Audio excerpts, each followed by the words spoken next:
Welcome to the Lisa Show. I'm Lisa Natoli. This is episode 5. How is healing accomplished? I'm so happy you're here joining with me. I've been doing a series on healing, and today I'm going to continue with that theme. If it's your first time here, welcome. I invite you to go back and listen to episode 2, episode 3, and episode 4 if you're interested in healing. And I know you can heal anything. And I'm going to be talking about that in today's episode.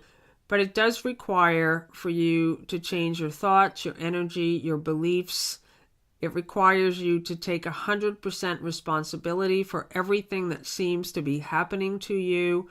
It requires you to let go of judgments and to step into a place where you are identifying with the light that you are. And you don't have to get it perfect, but you do have to remain in a place where you're consistent with this, to keep catching when you slide back into fear, judgment, worry, sadness. So now it's up to you. Now you can make a decision to say, okay, I'm not going to be a victim anymore. I'm going to practice these ideas. And to me, it's exciting because these really are new ideas. The idea that you can heal yourself. We've been taught that healing is difficult, it's complicated, it doesn't work for everyone. And we have proof of this. You can say, I've prayed, I've done everything, nothing's worked. And if those are thoughts that you've had, I simply invite you to be present here now. Just be present here. What I was expressing last week was the idea of the Wright brothers, the idea of flying, and how before that flying in the air seemed completely impossible, that you could go from this location to around the world. And we see it as easy now. We see it as totally normal, but for thousands of years, nobody would have believed it. That I could literally fly from this location to halfway around the world and be there just in less than a day. And it's not a miracle. It's natural. They've found out the science of it, and nobody thinks it's extraordinary. It's just a very ordinary thing. Same with many things. Electricity. For thousands of years, we only used fire and candles. We thought, yes, this is just how it is. And there were individuals in time that knew there were other laws that were operating. That's what it is to be divinely inspired. We are receiving information from the one mind that we are, this intelligence, and it's inspiring us to go beyond our current belief system. And so these individuals continually experience failure after failure after failure after failure. And some of these individuals actually died without seeing their ideas come to life. And now it's the same with healing. These ideas are being expressed by many people right now that all sickness is nothing more than a reflection of the thoughts you've been holding for yourself. And one of the major blocks that many people have about this idea is they use it to make themselves guilty. So I ask you to not do that.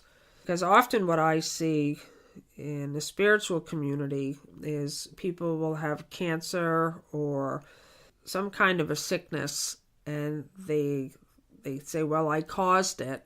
And somehow they make themselves wrong for that. And that's just not helpful. So I ask you to no longer do that, but to take 100% responsibility for whatever seems to be happening in your life. And we're going to start right here. And I'd love to hear from you. Please send me emails. My email is lisa@lisanatoli.com. I'd love to hear your questions. I would love to hear how you're practicing. I would love to hear the changes that have been occurring as you practice these ideas. I'd also like to hear from anyone who would like to come on the Lisa Show as a guest. So I'm going to be setting up some live Lisa Show episodes. I'm going to have callers on. I'm going to have guests on. I would like it to be very interactive. I'm also in the future going to be having guests on. I have some very inspiring teachers and authors who I'll be interviewing in the next month, and I'll be introducing them to you. And this is what I love to do. I love to find things that move me, that really make me grow, enter into a new space, and I just love to share them with other people. And so I thank you for being here. Today I want to talk about how is healing accomplished. This is from the Manual for Teachers in A Course in Miracles. There's 4 sections in the Teacher's Manual on healing. The first one is, how is healing accomplished? The second one is, I love it, it says, is healing certain? And it says, healing is always certain. It is impossible to let illusions be brought to truth and keep the illusions. The next one is, should healing work be repeated? And I love it. It says healing cannot be repeated. And the final one is, how can the perception of order of difficulties in healing be avoided? So I'm looking at the Circle of Atonement version of A Course in Miracles, which is a book I love. I invite you to get a copy. I really love for people to have this information themselves. I use a pen. I really use this as a training. To me, A Course in Miracles is not a book. It's a training by Jesus Christ. And it takes you from the place where you think you are as a body identity, in fear, limitation, weakness.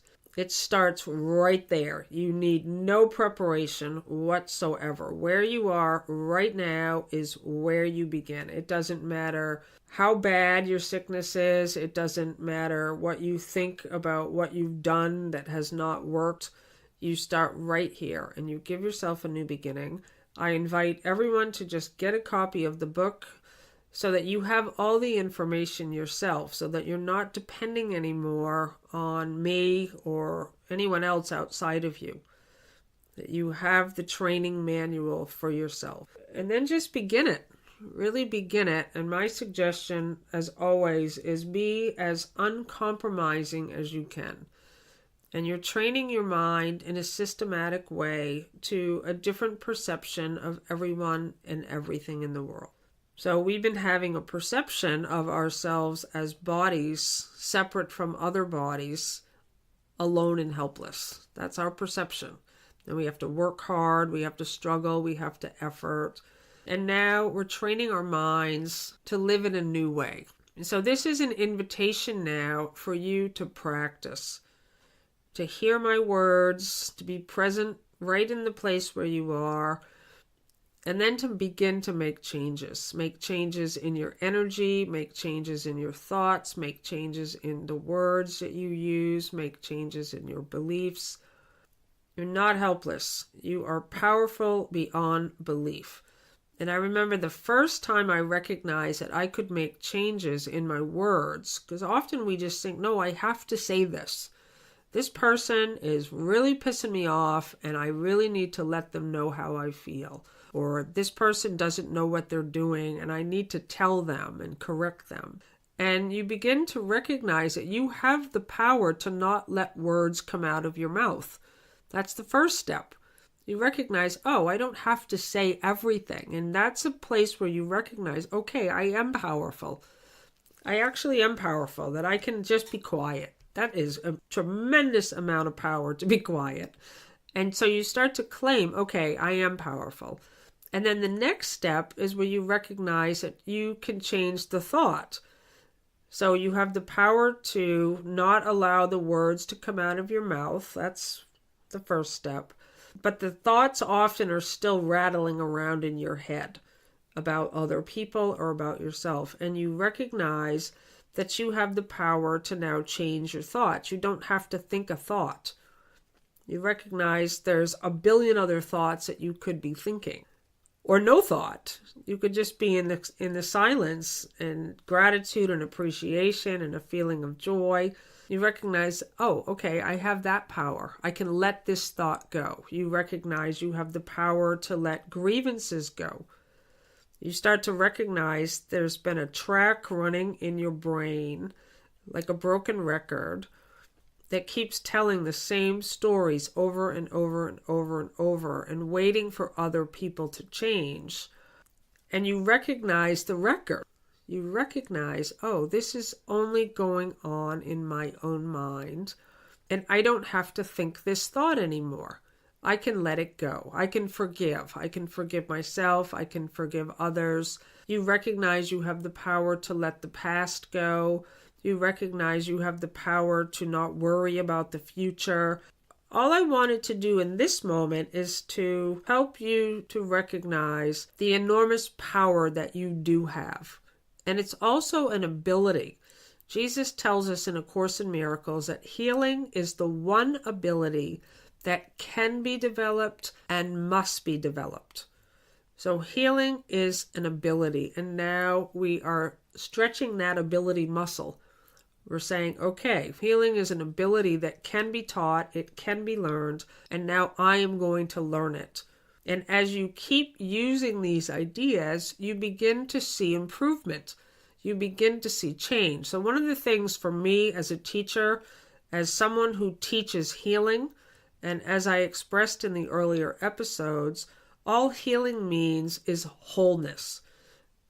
Healing is a return back to the awareness of your own wholeness, period. And if you can stay in the space of your own wholeness consistently enough, long enough, you will see change. Guaranteed. But the difficulty is that people can't stay in that place long. They keep getting stuck and sucked back down into old habits, old stories. So this is an invitation now for you to say, I'm going to play with these ideas. I'm going to use these ideas. I'm going to use my situation, my sickness, my symptoms. I'm no longer waiting for a miracle. I'm no longer waiting for someone else to heal me. I have the ability to heal myself. I have the ability to help others to learn how to heal. And so thank you so much for joining with me. I wanted to share this section, How is Healing Accomplished Today, because of these first two sentences, which are very important. It says, healing involves an understanding of what the illusion of sickness is for. Healing is impossible without this. So often what people are doing is just waiting for a healing. They're bypassing the sickness part. They're not looking at the sickness part. They're just saying, I just want to be healed. And they don't even know why they want to be healed. They just don't like where they find themselves in pain, suffering, limitation, whatever it is that the sickness has been for you. And you need to look at it. Healing involves an understanding of what the illusion of sickness is for. Healing is impossible without this. So it says, the perceived purpose of sickness. Healing is accomplished the instant the sufferer no longer sees any value in pain. Who would choose to suffer unless he thought it brought him something and something of value to him? He must think it is a small price to pay for something of greater worth. For sickness is an election, a decision. Sickness is an election, a decision. So I want us to just pause with that and see how that lands for you. Sickness is an election, it is a decision. And what I ask for you to do is just say yes. Okay, I don't know how I caused this situation, this sickness, but okay, I chose it. I elected it, and now we're looking at it. We're looking at the perceived purpose of sickness, because healing then will be very fast for you. But it won't be fast if you start making yourself guilty. You start saying, I caused cancer, I caused this pain. Then you're actually staying stuck and there's no movement. So we want movement. So I just ask for you to just say, okay, I elected sickness. This thing that seems to be happening to me, I asked for it. And I love that it says it's just an illusion of sickness. I want you to see how fast it disappears. So this does require your participation. This isn't magic. It's not even a miracle. You're not waiting for someone else to do it for you. There's no magic wand. You have the power to do this. Sickness is an election, a decision. It is a choice of weakness in the mistaken conviction that it is strength. When this occurs, real strength is seen as threat and health as danger. Sickness is a method conceived in madness for placing God's Son on his Father's throne. God is seen as outside, fierce and powerful, eager to keep all power for himself. Only by his death can he be conquered by his Son. And so what I have been expressing in the last 3 episodes, episode 2, episode 3, and episode 4, is almost all sickness in my experience, talking to people, seeing the things that I've done in my own mind. Sickness is hiding. You've been hiding. You've been just living in a space of isolation, and that comes straight out of A Course in Miracles. Sickness is isolation, and you've not been yourself. And we learn to hide here to keep ourselves safe. We learn that if we express ourselves authentically, we will get in trouble. And so we've learned to hide. We've learned to walk on eggshells. We've learned to play it safe. We've learned how to control our own environment so that people don't get upset. And what happens in that place is you're not being yourself. You're not being the light that you are, the light that just simply wants to shine. Energy wants to flow. And what we do with our defenses is we hold the light in. We keep it contained. And we think it keeps us safe. It keeps the love in, and it keeps the love out. And we forgot that we did it. We forgot that we are the ones that put up the wall. And something I've talked about over the years is my belief that when you contain energy, it goes bad. Because light and energy is meant to move. It's not meant to be contained. And so we take all the light of the universe and we contain it. We hold it in, and suddenly it starts to go bad. And so what you're doing here is now you're going to make a new decision to let the light flow again, no longer containing it. And sometimes the only thing you can do is take tiny, tiny, tiny little baby steps to start letting this energy flow again, to actually look someone in the eye when you're in the supermarket, when you're out on the street, when you're just out in public somewhere, to join with another. You don't have to do big things, but that's a big thing for a lot of people, is to look up. And Jesus in A Course in Miracles even uses that as an instruction, look up. He actually says it several times, look up.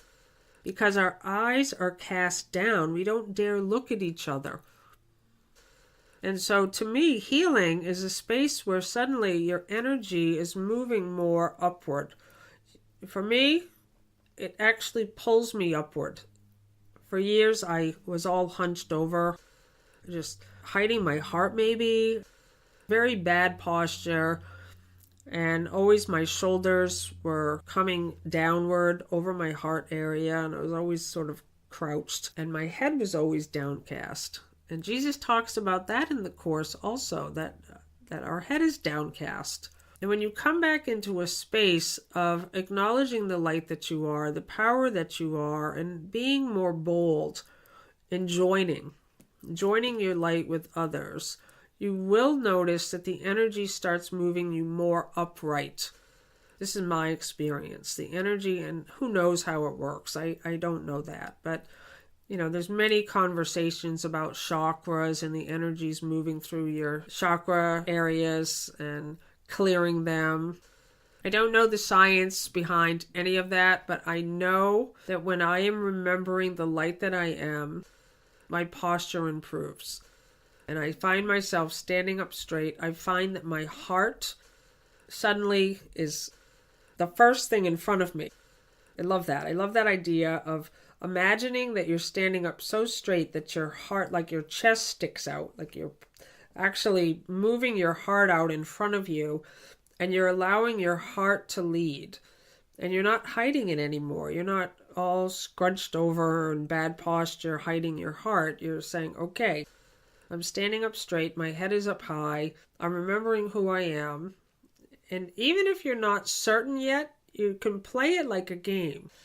And when you go out in public, you're making eye contact with another. To me, that is just such a great healing procedure, to just look someone in the eye and feel love.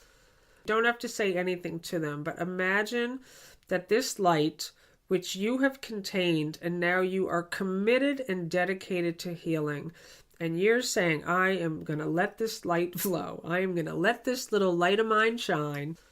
And you are just saying, okay, I'm going to just, as many opportunities as I can today, I'm going to imagine that the light that I have contained within me is now flowing.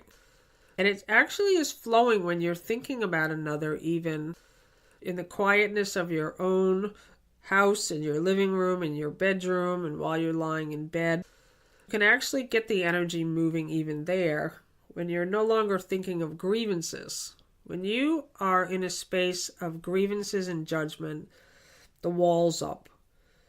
That's a very easy way to think about it. And that's a very easy way to let go of the grievances, to say, okay, wow, I have a grievance. It means the wall's up. Because grievances feel bad. It means the light is being contained in you, and that's why you feel bad. So you let the grievance go means you let the wall go, and you just decide, I'm going to use this time that I was using to think about my grievances, to use it to bless. You just think of someone. Think of someone and say, okay, I bless you. Bless you with the love of God we share. That gets the energy moving. And when you're out in public, you're looking someone straight at the eye. And what you will begin to notice, people are terrified of it. I see it a lot. When I look someone straight in, it's actually hard for me to make eye contact with people because they're not looking at me. Like, I want to make eye contact with many people, and I'll be trying to get their attention, to look them straight in the eye. And we've trained ourselves to not look anyone in the eye. So I invite you to do that. I invite you to really just say, okay, I'm going to get this energy moving now. This love of God, I'm going to keep it moving. And then you look at where you still have fear around that. And you allow yourself to receive it. Allow yourself to receive the love of God from others. So I love it here because it says in How is Healing Accomplished? I'm not going to read the whole thing. I really invite you to get a copy of the book. Get a pen. Just start to really look at each sentence as if it's coming from Jesus. Because it is coming from Jesus, your Christ mind.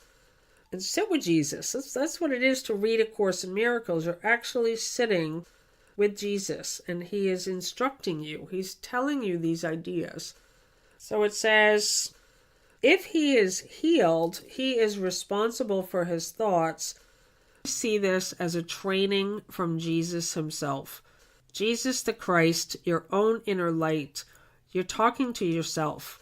This is yourself, your true self, speaking to you, giving you information. And that's why I love A Course in Miracles, because it's actually in a form that we can hear and understand. So often people say, I don't hear a voice, I'm not sure what it's saying. Now there's perfect certainty because it's right here in black and white, and all you have to do is read it. So how is healing accomplished? So it says here that we have seen God as outside, fierce and powerful, eager to keep all power for himself. Only by his death can he be conquered by his Son. And what in this insane conviction does healing stand for? It symbolizes the defeat of God's Son and the triumph of his Father over him. It represents the ultimate defiance in a direct form, which the Son of God is forced to recognize. It stands for all that he would hide from himself to protect his life. If he is healed, he is responsible for his thoughts. And if he is responsible for his thoughts, he will be killed to prove to him how weak and pitiful he is. But if he chooses death himself, his weakness is his strength. That's what everyone does in sickness. They have not claimed their power, and so death is just easier. Death is easier for you. Until you say, no, I'm done with that. I'm done with that. I'm going to be responsible for my thoughts. I don't have to prove how weak I am anymore. And you start to side with the strength of God now.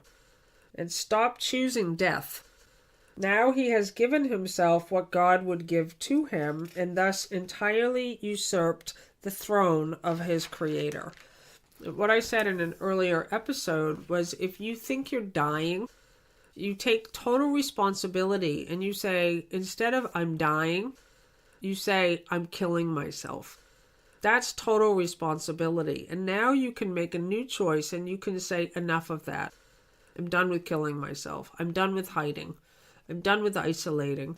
I'm done with thinking that God is outside of me and that I'm weak and pitiful. And you bring yourself back into this place of tremendous power. And this is where you begin. And what does it require? A shift in perception. Healing must occur in exact proportion in which the valuelessness of sickness is recognized. You say, I don't need it anymore. I don't need to be sick. I don't need to be weak. If I need to take a break, I can ask for a break.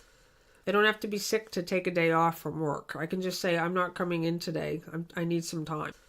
And you start showing up in a new way. You shift your perception.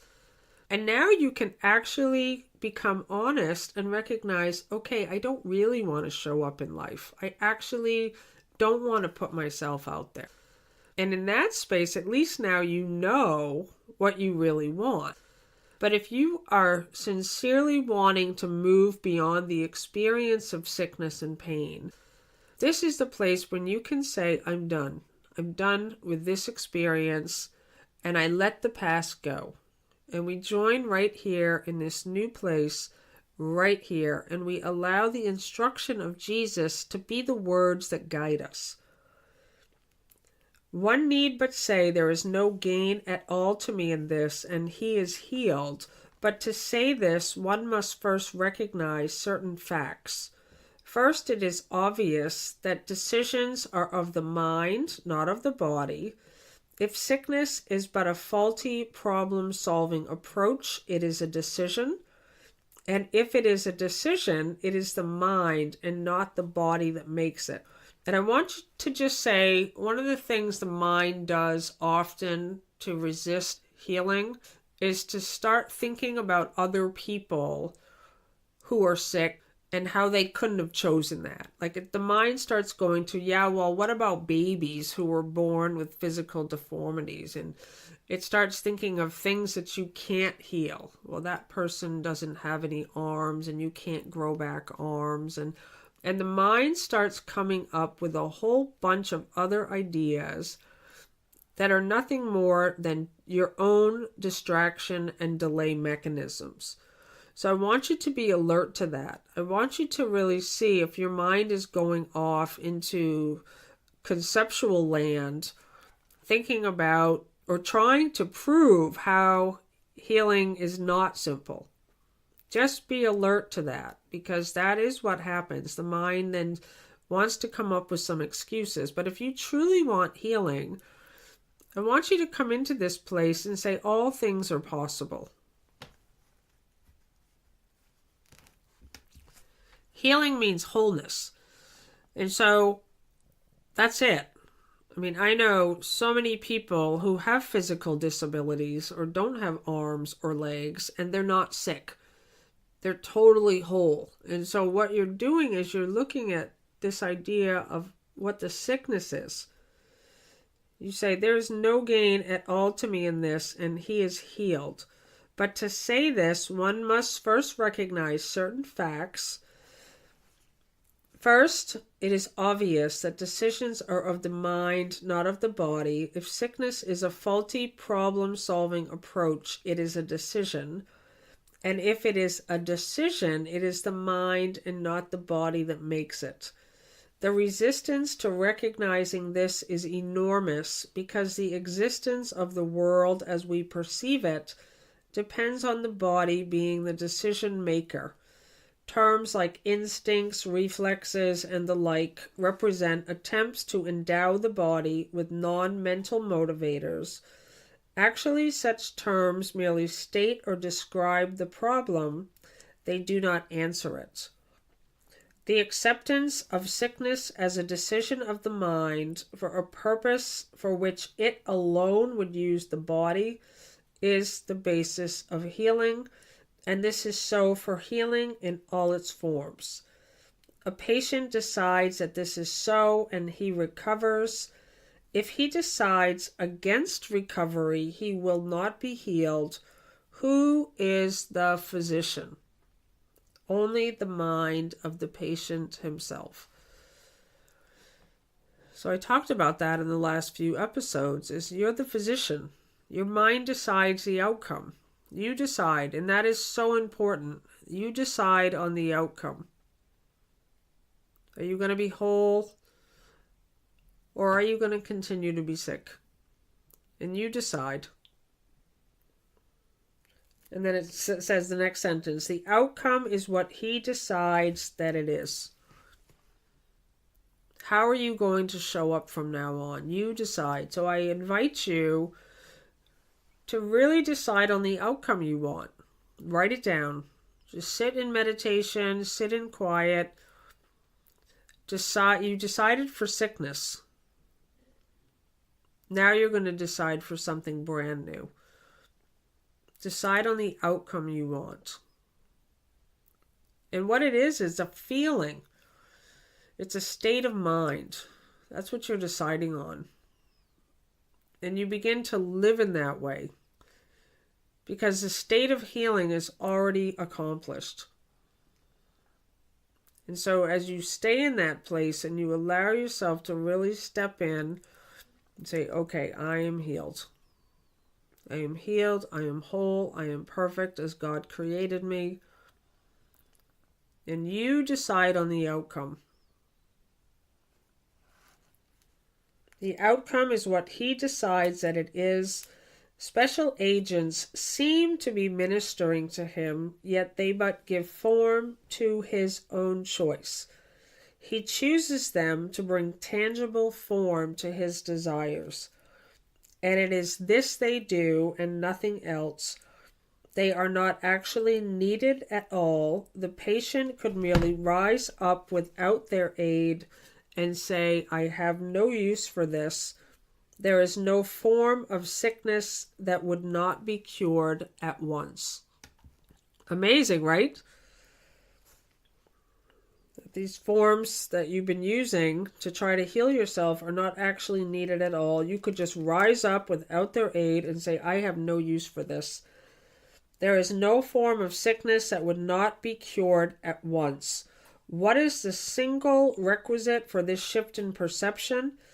It is simply the recognition that sickness is of the mind and has nothing to do with the body. What does this recognition cost? It costs the world we see, for the world will never again appear to rule the mind. So this is the end of weakness, being a victim, being limited, being small, thinking people are doing things to you. It's the end of grievances. It's the end of judgments. It's literally the end of your world. And this is very scary for most people. But if you're ready for it, you just say, I'm done. I'm done with being a sick person. I'm done with excuses. I'm done. I have no need of it. I have no need of feeling sorry for myself. I have no need for other people feeling sorry for me. I don't need it anymore. I don't need people to take care of me and use sickness as the way to do it. If I need help, I can ask for help now. I could say, hey, could you come over and visit? I don't need to be sick anymore. So it says, for with this recognition is responsibility placed where it belongs, not with the world, but on him who looks on the world and sees it as it is not. He looks on what he chooses to see, no more and no less. This is why I love the responsibility for sight prayer. I am responsible for what I see. I choose the feelings I experience, and I decide upon the goal I would achieve, and everything that seems to happen to me, I asked for and receive as I have asked. I am responsible for what I see, and I see only love. I'm responsible for that, and I choose that. I choose feelings that I experience. I choose joy. I choose appreciation. I choose love. I choose gratitude. I choose them. And I don't choose the other ones. I don't choose to be angry. I don't choose judgment. I don't choose those things because I don't want them. I have no need of them anymore. I choose the feelings I experience. Why? Because I am all powerful, just like you. I choose. And I decide on the outcome I would achieve. So every time I go into a situation, I already know the outcome. The outcome is that I'm going to give love. And I'm going to see my brother as myself, and I'm going to give everything. That's the outcome. That's it. And I'm going to remember God. That's the outcome. And so it's completely accomplished now. And now there's total freedom. So with this idea is pain forever gone, but with this idea goes also all confusion about creation. Does not this follow of necessity? Place cause and effect in their true sequence in one respect, and the learning will generalize and transform the world. The transfer value of one true idea has no end or limit. The final outcome of this lesson is the remembrance of God. What do guilt and sickness, pain, disaster, and all suffering mean now? Having no purpose, they are gone, and with them also go all the effects they seem to cause and effect, but replicate creation. I love that. Cause and effect, but replicate creation, seen in their proper perspective, without distortion and without fear, they re-establish heaven. So the next section in here, How is Healing Accomplished, is called The Function of the Teacher of God. And I'm not going to cover that one today because I just want to stick with you in the space where you are of healing yourself. That's first. And then this section is helping others to heal. What is the function of a teacher of God? Because it says if the patient must change his mind in order to be healed, what does the teacher of God do? And I invite you to read it. I invite you to read this section because it's always nothing more than an invitation to change your mind. So all a teacher of God does is help another to change his mind. And what it says in here is that the presence of a teacher of God is a reminder. So you, in your healing, in your wholeness, in your holiness, you are the reminder of the love of God on earth to everyone, and that is enough. That's actually how healing is accomplished. Others see you in your joy, in your gratitude, in your total extension, and they recognize, oh, that's possible for me then, even if they may not consciously recognize it yet.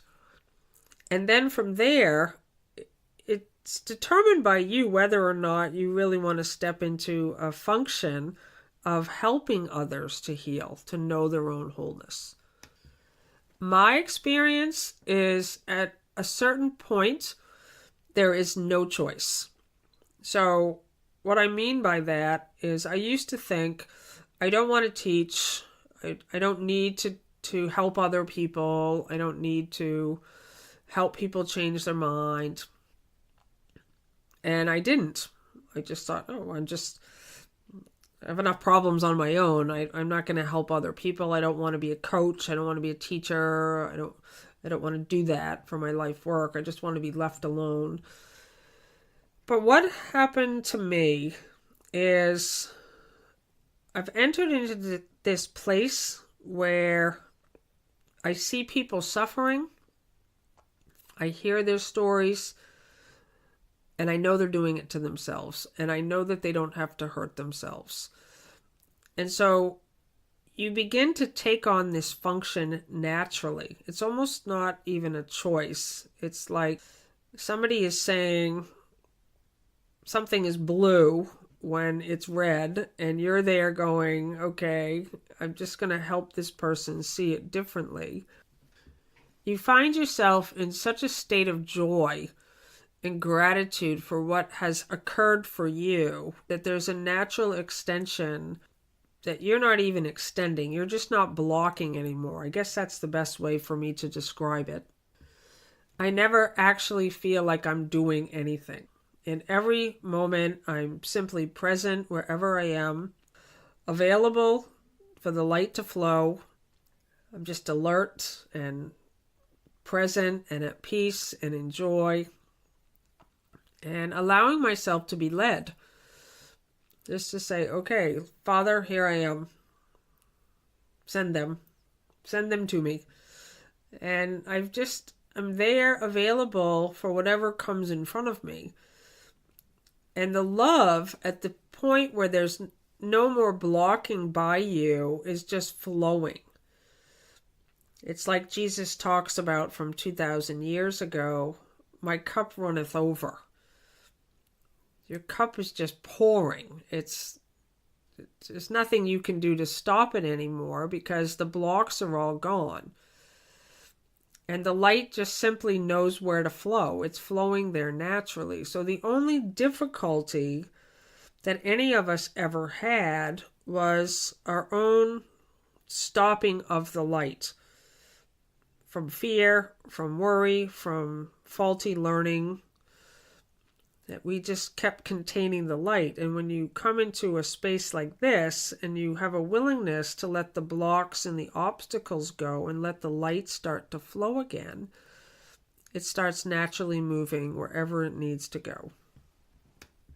So if you've been searching on the internet for ways to heal, you've been going to doctors, you've been suffering, I invite you to just really look at these sections. It's in the Manual for Teachers. The next one is a section called Is Healing Certain? And it talks about why in some people there is no healing. It says because healing is seen as a threat. And it talks about how the state of healing has already been accomplished, but the threat is too great for you to just allow yourself to be that light. It says, is healing certain? Healing is always certain. It is impossible to let illusions be brought to truth and keep the illusions. Truth demonstrates illusions have no value. Healing will always stand aside when it is seen as threat. The instant it is welcome, it is there. Where healing has been given, it will be received. And what is time before the gifts of God? And the final piece is trust. You trust that you've given this problem to one who is with you, who is yourself. And the way it's described in A Course in Miracles is the Holy Spirit. But that's where you're really collaborating now with the light.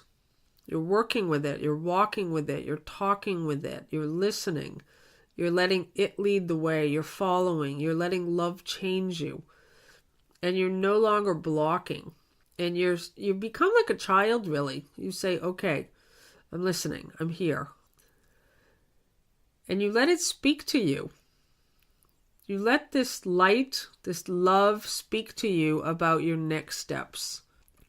And to me, this is just a total experiment ground. This really is a place that the world is not talking about these ideas right now. We're at the very beginning. And if you're listening to this, you're one of the front runners. And you demonstrate it first in your own life. One of the things I do suggest to people is a program that I created with my husband Bill Free called Living in Purpose. Many people have taken the 40-day program, and that's awesome, and that one's totally free. But we have a Living in Purpose program, which is a mastery program. And that is the experiment ground. That's the place where people can really step in and dedicate a chunk of their life to just saying, okay, I'm going to live in a totally new way. It has the support of many others who are living in this way. It's a 1-year program, and you complete all the workbook lessons of A Course in Miracles in 1 year. You get 10-minute audio lessons for every single workbook lesson. You get 6 months worth of lessons that you can begin to live your life in this new way. To me, that's the only way I know what to do right now, is to get out of the head space, get out of the thinking space, and to move into the heart space and begin using these ideas. To just make a decision. Sickness is a decision. Well, then health and wholeness is a decision. To be the light of the world is a decision. And you have to be consistent about it. And that's why, for me, I'm constantly looking for teachers, and I'm looking for places where I can experiment in a new way. And I have the support of others who are doing the same. There's great strength in finding your mighty companions and walking with them and using these ideas. Because often you'll find with your family members and your friends, they don't live in this way. They don't have these ideas. And so when you start living in this way of recognizing, I'm healing myself, even if you told people that, people would just say, what? How? Who do you think you are? You can't heal. And I've even heard many people in spiritual communities even think that idea is arrogant, because they say, well, you can't heal without God. And so you really come into this place of confrontation almost when you claim, I'm going to heal this. I'm healing my mind. I have no need for cancer. I have no need for this sickness. I have no need for pain. How is healing accomplished? Healing is accomplished the instant the sufferer no longer sees any value in pain. Here in the world, here in your experience, you might think, I have no control. The pain is enormous. I can't just let pain go. It's in charge. But it's of the mind. You make a decision that you have no need for that pain anymore. You recognize, I caused it. I'm responsible for it. I'm responsible for my thoughts. I'm not going to hold the light in anymore. I'm not going to hold on to these grievances and these judgments anymore. I have no need for this. I have no need to live in this lack state anymore. I have no need for pain. And you don't have to know what to do then, but you have to make that firm beginning to say, okay, I'm not a victim anymore. I'm not using this as a way of life anymore. I have no need for pain. That's it. I have no need for this anymore. Then you choose health. You choose vitality. You choose joy. Sickness is an election. Health is an election. You choose to be alive.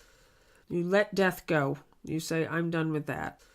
And that's it. That's your choice. So I love you with all my heart. It's all here available to you. This is your experiment ground. This is your playground. These are new ideas. You often will not find them on the internet yet. Very few people are expressing these ideas, and I give them to you, that you begin to apply them. That you get a copy of A Course in Miracles. I personally suggest the Circle of Atonement edition. It has everything in it. I also suggest for you to buy the Song of Prayer booklet and the Psychotherapy Handbook. Those are available through the Foundation for Inner Peace. They're not in the Circle of Atonement edition. And I encourage you to see this as a training from Jesus himself to you. This is Jesus' gift to us, and it's available to you. And this is your training period. And the time that you decide that you're going to take this training is up to you. And yes, it's a big book. But think about it. Do you want to continue to just wait for a miracle, or are you ready to take back your power and say, okay, I'm training myself now? And this is why we all love the guys in the military and these people who have gone through long periods of schooling, because of that dedication. These individuals who just said, okay, I'm going to go push myself. I'm going to challenge myself. It's not going to be easy, but I'm going to do it because I can't wait anymore. I'm done with waiting for a miracle. I've waited for too long and I'm done. And this is my year and this is my time and I'm doing it. And you get the training materials and you rearrange the time in your life so that you can do it, so that you can accomplish it, so that you are doing one lesson a day.